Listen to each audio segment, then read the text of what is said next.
Hey guys, I'm Call Caesar, and we're gonna continue. You stare at Sam's face on your comm link. Shake off the memory. Focus. I had you back that night, didn't I? Now I'm asking myself, who would care if I die? Who would give a rat's ass? Better or worse, your name is at the top of the list. Maybe it's the only name on the list. So I set up a dead man switch to send you this call. I got 100,000 new yen insurance policy. Payable when you find who creased me. Alive with a conviction or in a body bag with justification. Either works. He is a very eloquent drunk man. Contact my law firm, Rogers, Mengert and McCain, when the job is done. They'll know what to do. He turns to his left. Chet? The camera swivels to show a well-dressed man sitting next to Sam. Pursuant to Mr. Watt's wishes, Rogers, Mengert, and McCain has installed a secure, dedicated phone line so you may contact us directly when the task is complete.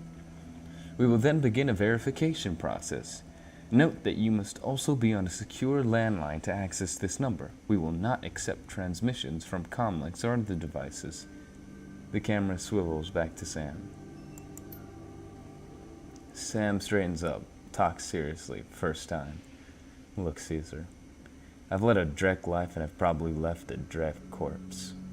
I've hurt people, hurt myself, I don't know.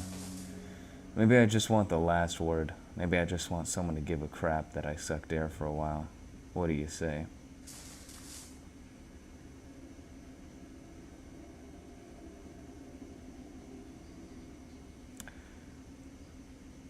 I'd say I'll get to the bottom of this. Someone will pay. Hope you just said yes. I've got a locator chip slotted in my head these days. When my heart stops, it'll activate. That's how you'll find me. See you on the slab. Rest in peace, Sam. See you in Seattle. Cool. We're on our way to Seattle. I don't know where we were before, but we're going to Seattle. Your plane hits the sea-tack tarmac with a jolt. Welcome to Seattle. The chilly northwest rain obscures your vision as you step onto the tarmac. Before long, you're sitting in the cramped back seat of a cab, following the signal from Sam's locator chip into the heart of the Redmont Barrens. Organ grinders, a legal chop shop for body parts, whether from the living or the dead. If you're hurting bad enough for new yen, this is the place to sell a limb or an organ. It's also a good place to dispose of an inconvenient body while making a little cash on the side. This franchise is the closest thing the Baron has to a morgue. It seems this is where Sam Watt's body has ended up. You open the door and are assaulted by the smell of death and bleach.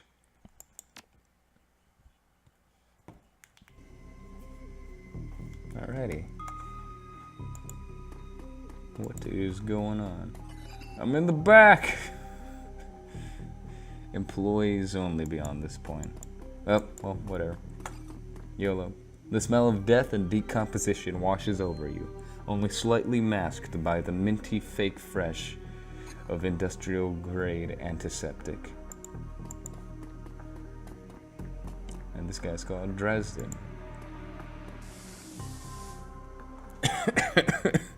He's got quite the smile. Okay. Alright. Hovering over the recently departed is a small dwarf whistling a tune. His broad grin says, I love my job. A little more than you'd want to or expect from someone in the chop shop trade. As you approach, he looks up with a lopsided grin. There's something kindly in his eyes, though it might just be a stray reflection of chrome and surgical tools. Okay. Sorry, didn't expect any visitors at this hour. And some asshole at corporate took my receptionist. What can I do for you, sir? Are you the coroner? I'm John Dresden, the organ grinders branch manager here.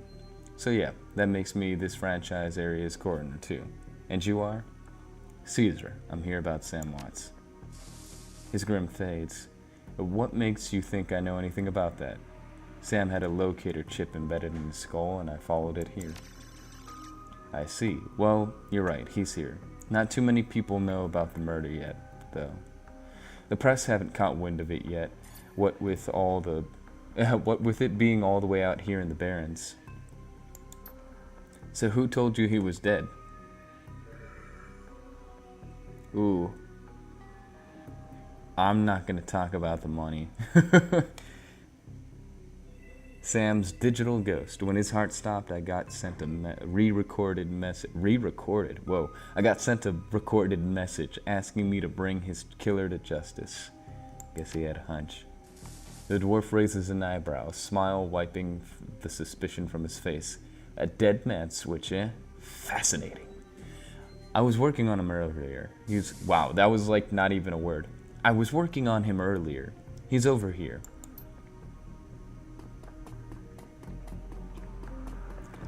If I ever play this game again. Wow. Ooh, that's a gnarly looking hole. Let's just like take a moment to inspect that. Ugh. He's my second Emerald City Ripper victim. The third one was downtown. Ripper, huh? I guess the classics never go out of style. He sighs. Not my title. That's what the Seattle press insists on calling the killer. All I know is that, like the original Jack, our Ripper knows how to handle a scalpel. This one's even more twisted. He or she always removes an internal organ from the victim. Ah, that explains the hole. What prize did Ripper take from Sam? Watts' liver was cleanly cut out. That's kind of ironic since he was an alcoholic. Anyway, how about the other lucky contestants? The first victim's heart was missing, and the third had a spleen removed. Dresden, get out here. Sorry, the dude looked really tough. I'm here about the new Ripper Vic, Sam Watts. Oh, I'm assuming I have to go. I thought they would keep having this negotiation. Towering over the diminutive coroner is a homicide detective right out of Central Casting. If you ignore the tusks, pointed ears, and Neanderthal brow,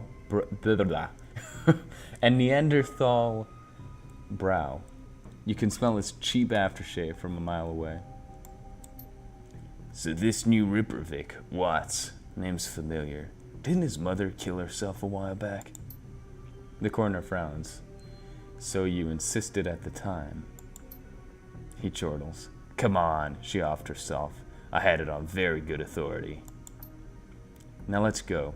Dresden, give me something to work with here. This Ripper case is my ticket to a lieutenant's badge. I've already posted everything I know. The killer stuns the target with a combination of drugs and magic, then removes a single internal organ while they're still alive. The perpetrator is most likely right-handed, with a slim hand that knows its way around the scalpel. Has a decent understanding of human anatomy, too. So, I'm looking for a whacked-out surgeon? Not necessarily. I don't know any surgeons who still use scalpels anymore. These days, it's all done with computer-controlled lasers. Could be anyone from a military field surgeon to an antique medicine aficionado. You're no damn help, dwarf.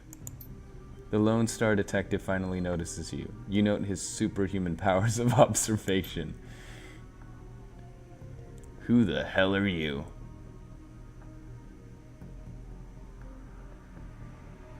I'm gonna say I'm new in town. You the welcoming committee? If you're new in town, then let me be the first to tell you that I run this show. If you get in my way, you'll end up back here on a slab. He looks back at the dwarf. Dresden, get me more. I am putting someone in a cell or a box this week and claiming my promotion.